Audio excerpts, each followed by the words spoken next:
I'll never forget the night I realized a patient had been lying to every single doctor who tried to help him, and how exposing the truth didn't just change his treatment, it changed the entire direction of his life.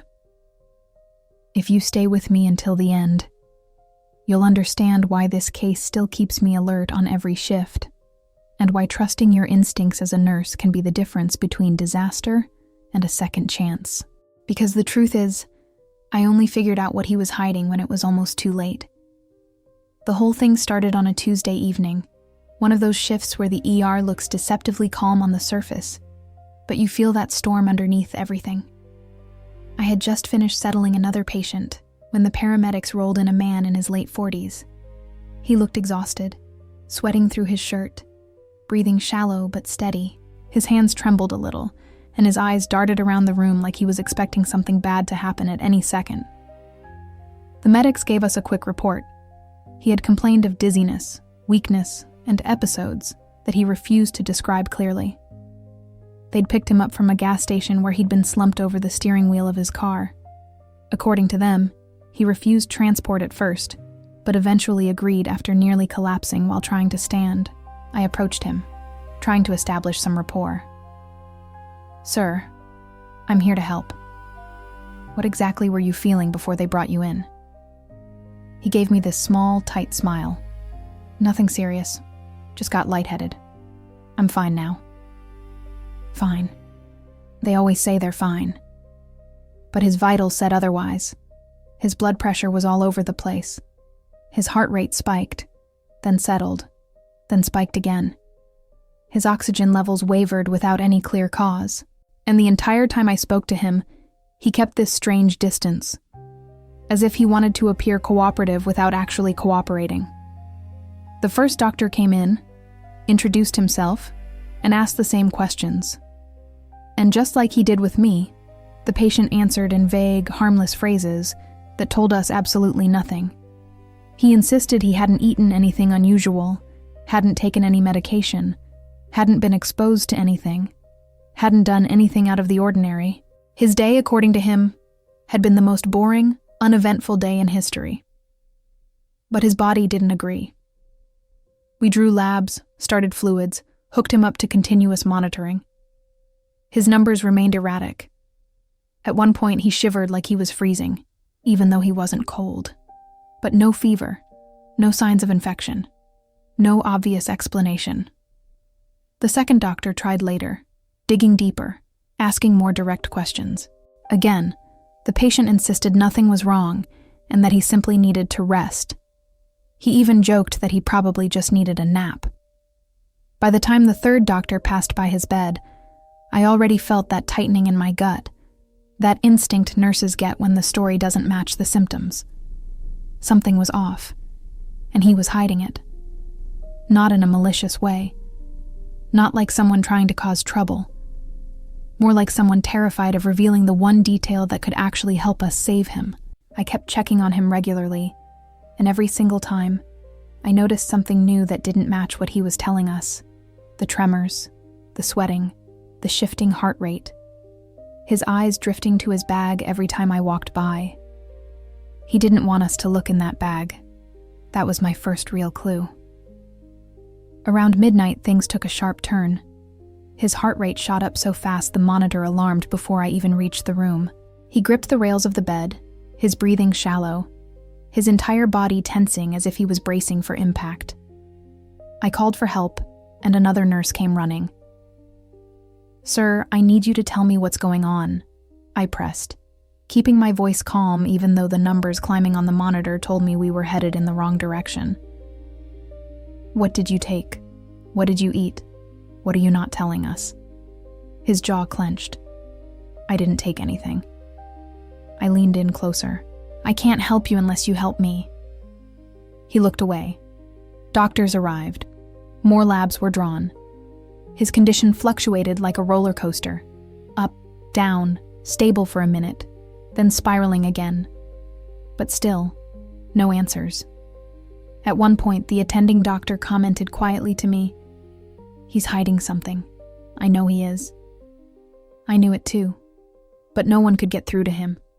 And with each passing hour, his symptoms grew more concerning. His heart rhythm began showing small irregularities. His oxygen saturation dipped randomly. His hands shook whenever he tried to lift a cup of water. I watched him more closely. Something about his behavior didn't match a typical medical emergency. This wasn't confusion. This was control. He was intentionally withholding information. Why? What was so important that he'd risk his health, maybe even more, just to keep it hidden?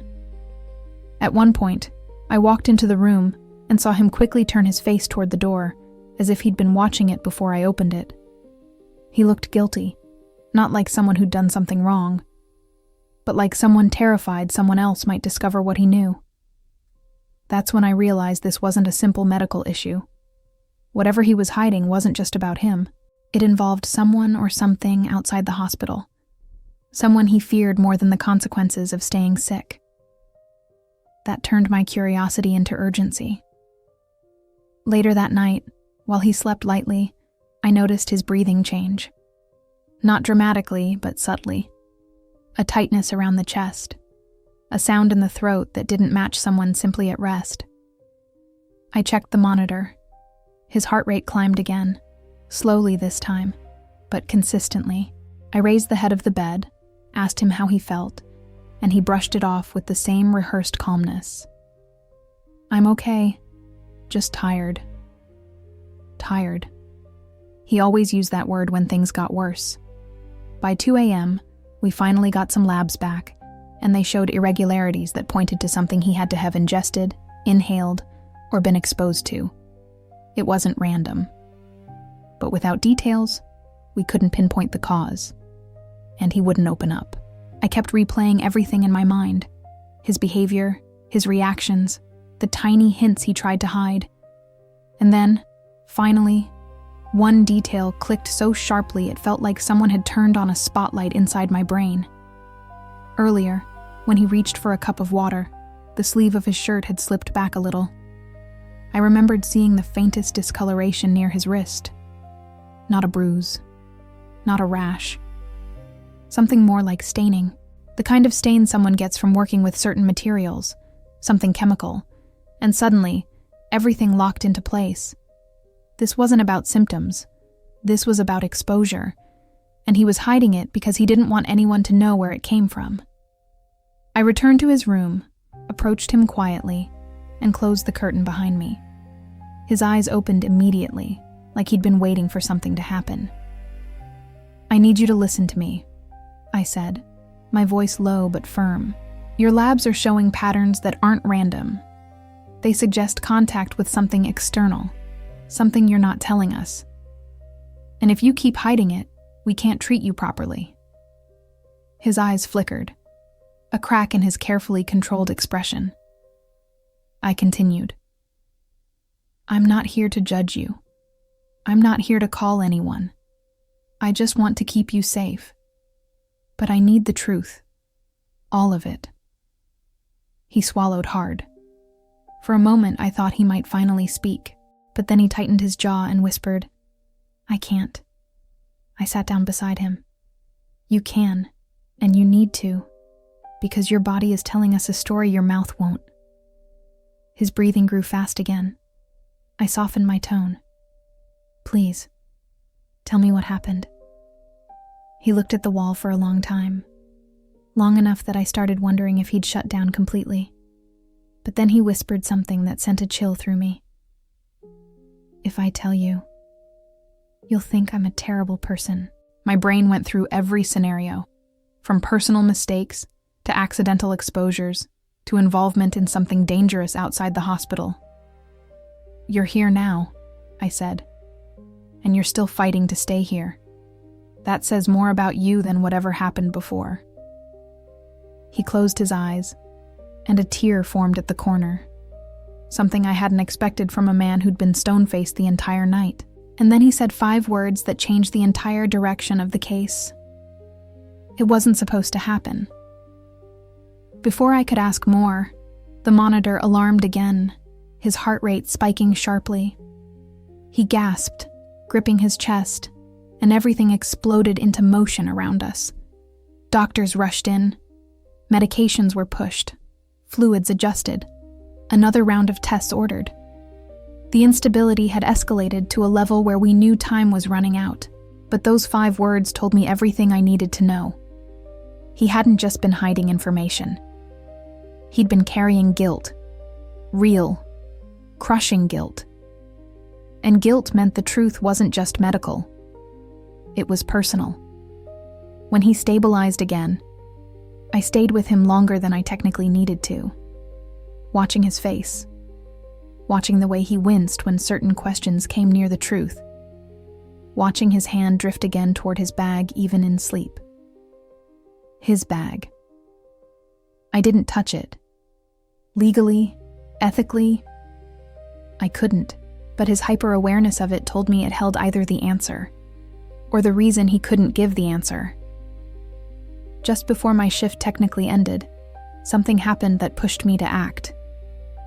He whispered a name in his sleep. A name followed by a short, frantic phrase that made everything click together so fast, it felt like I'd stepped into a different reality. Not only had he been lying, he had been lying to protect someone else. And the thing he was hiding wasn't just dangerous. It was actively harming him every minute he stayed silent. That was the moment I decided I had to expose the truth, no matter how messy it would get. But I had no idea just how deep the truth actually went, or how much danger he was really in. And the worst part? We were running out of time. When he woke up again, the sun hadn't risen yet, but the dim early light creeping through the blinds made the whole room feel strangely suspended between night and morning. He looked disoriented at first, unsure where he was. Then his eyes met mine, and I saw that same fear spark instantly, like he expected I had discovered everything while he slept. I didn't confront him. Not yet. Instead, I sat down beside his bed and spoke quietly. You said something in your sleep earlier, a name, and something about it not being supposed to happen. You're carrying more weight than your body can handle, and it's killing you. His eyes widened, and he immediately looked away, jaw trembling. His pulse spiked, just slightly, but enough for the monitor to reflect it. I leaned forward. You don't have much time before your symptoms escalate again. If you don't talk now, we may not be able to undo whatever this is. He closed his eyes, breathing shaky but controlled. For a moment, I thought he would resist again, that he'd keep the silence going until it crushed him. But finally, he whispered, I didn't mean for any of this. I was helping someone. That's all I was trying to do. I kept my tone steady. Who are you helping? He swallowed hard and shook his head. If I tell you, they'll be in trouble, and I can't let that happen. That confirmed what I already suspected. This wasn't about protecting himself. This was about hiding someone else's involvement. And whatever happened, it was serious enough that he would rather risk his own health than admit the truth. Look, I said softly, whatever you were exposed to, whatever you touched or inhaled or ingested, it's hurting you. We need the specifics. If you're worried about someone else, let us figure that out later. But right now, you're the patient, and you're deteriorating.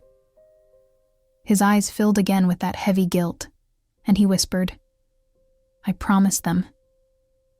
I didn't break eye contact. Promises don't matter if you collapse before you can keep them. That seemed to reach him. He shifted slightly, his hand brushing against the edge of the bed, and his gaze flicked once more toward his bag sitting on the floor. The same bag he wouldn't let out of his sight. The same bag he wouldn't touch when anyone else was near it. What's in the bag? I asked quietly. He froze, and that was my answer. I'm not asking to look inside it. I added quickly. I just need to know if what's hurting you came from there. He breathed out shakily, like he'd been holding that breath for hours. Then finally he nodded. That single nod changed everything. I stood up. Okay. Then I need you to tell me exactly what it was. He squeezed his eyes shut. I can't. Not out loud. You don't understand. Then help me understand. He opened his eyes, and for the first time, he didn't look guarded. He looked broken, completely, utterly broken in a way that had nothing to do with illness. I was supposed to deliver something, he said slowly. Just deliver it. I wasn't supposed to open it. I wasn't supposed to handle it beyond what I needed to. But the package started leaking, and I panicked. I wiped it off. I thought it was nothing. But then I started feeling sick, and I didn't want anyone to know I had it. I didn't want them involved. I stayed silent, letting him talk, letting him unload the truth he'd been terrified to admit for hours. It wasn't dangerous for anyone else, he insisted quickly, like he needed me to believe that. Not the way I thought. It wasn't what you think. It was something homemade, something experimental, something someone trusted me with. Experimental.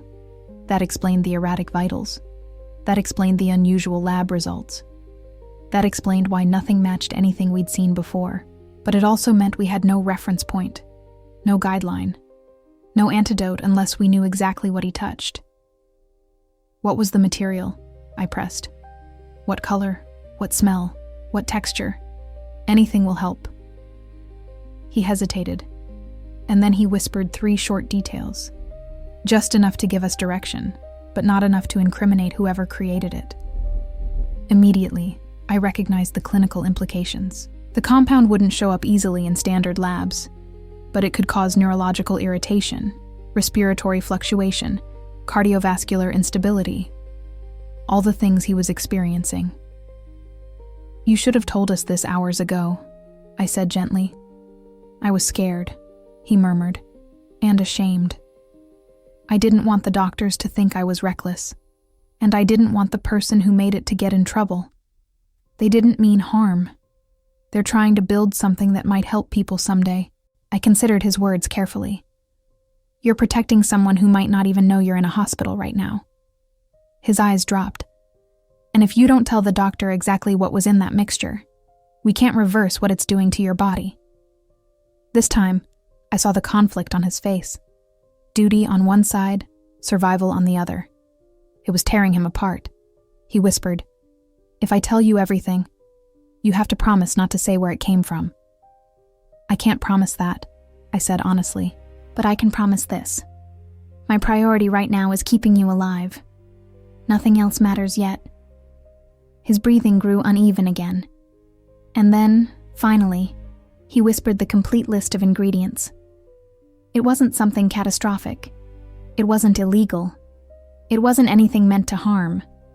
But it was unstable when mixed incorrectly, or when stored in a faulty container that leaked exactly the way his had. Now that we knew what we were dealing with, the doctors could create a specific plan.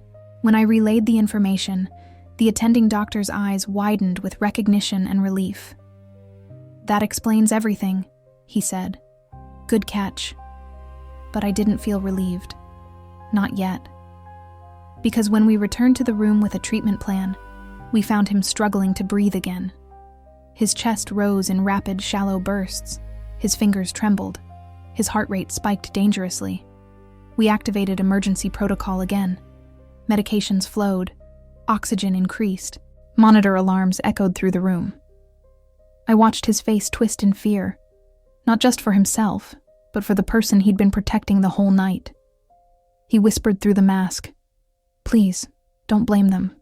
It was my mistake. His voice broke mid-sentence.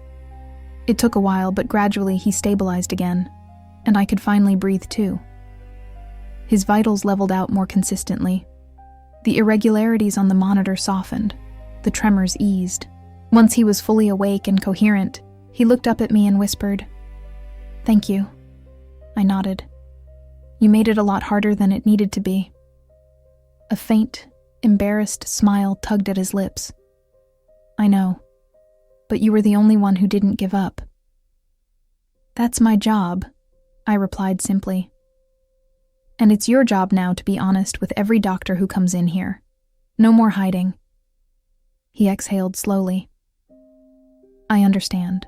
Over the next few hours, as treatment continued, he became more open, never mentioning names, never giving details that would implicate anyone else, but giving us enough to ensure we could manage his symptoms and guide his recovery. The rest of the team praised the catch, but I didn't feel heroic. I felt frustrated with how close we came to losing him because he didn't want to tell the truth. But I also understood something important. People don't lie in hospitals without a reason. Sometimes it's fear, sometimes shame, sometimes loyalty, sometimes guilt, and sometimes all four at once. Before the end of my shift, I checked on him one last time. His breathing was smoother. His vitals were stable. He looked exhausted but safe. He met my eyes and whispered, "I thought everyone here would treat me like a problem. But you didn't." "You weren't a problem," I said. "You were scared." He nodded. "You exposed the truth. But you didn't use it against me." I smiled softly. Truth is only useful if it helps someone. His eyes grew glassy again, but this time from relief instead of fear. When I finally walked out of that room, I felt that strange mix of exhaustion and clarity nurses get after a case that pushes every instinct to its limit. And I learned something important that night. The truth doesn't always come from labs or monitors or charts. Sometimes it comes from the quiet confessions people fight their hardest to hide. And sometimes exposing the truth isn't about revealing someone's secrets. It's about giving them permission to finally stop carrying them alone. Thank you for staying with me through this story. It means more than you know. If you enjoyed this video and want to support the channel, make sure to like, subscribe, and share it with someone who loves real stories from the healthcare world.